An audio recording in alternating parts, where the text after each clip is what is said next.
Good morning mga kamamilyon. Welcome to Angel's Vlog. Yan guys, please likes and subscribes Angel's Vlog. Follow nyo po si Angel.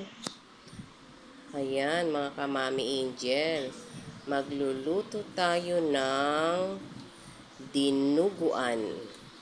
Pasintabi po sa mga hindi nakain ng dinuguan. Sorry po sa inyo. Ayan guys, yung aking tinuguan, lalagyan ko siya ng gulay na sayote. Pandagdag lang ba ng guys, pamparami. Kasi konti lang yung pork na ilalagay ko. Kaya lalagyan ko siya ng gulay. Sayote ang nilagay kong gulay na guys. Yan, ginisa ko sa bawang, sibuyas, luya. Yan guys, pinagsabay-sabay ko na silang sinot sa kawali. Pang-gisa yan. Mekos-mekos lang yan guys. Halo-halo lang hanggang maluto yung bawang, sibuyas, luya. Tapos pag naluto na siya guys, susunod dyan ang pork. Yan guys. Mekos-mekos lang yan hanggang maluto siya. Yung pork guys, pinakuluan ko na yun.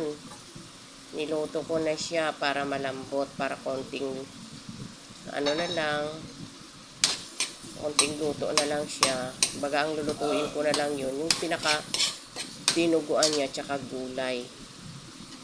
Pero yung pork, malambot na siya guys. Pinakuluan ko na. Kaya konting kembot na lang, luto na siya.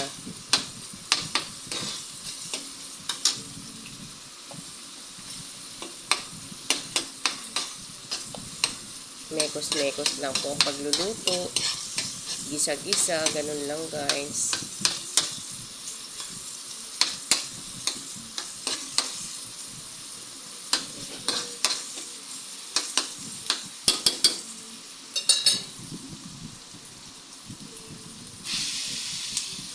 Yan, sinot ko na yung karne. Pork. Tsaka yung paghiwa ko sa pork guys, medyo malaki para madali lang siyang sandukin pagkakain na.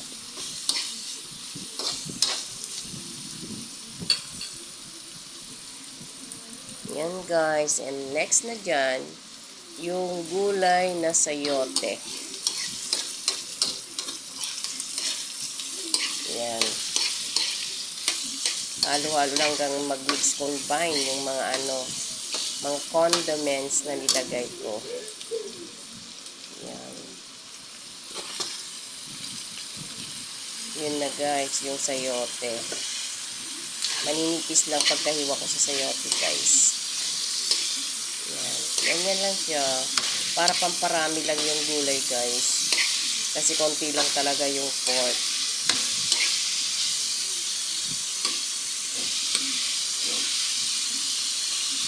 Ang gagawin dyan, tatakpan muna guys. Lulutuin ko yung tatakpan ko muna siya guys para maluto yung gulay. And then next nun, yung dugo na niya, isushoot ko na siya pagkaluto na ng gulay. Tapos yung dugo guys, hahaluan ng suka. Yan guys, halo-halo lang, halo-halo.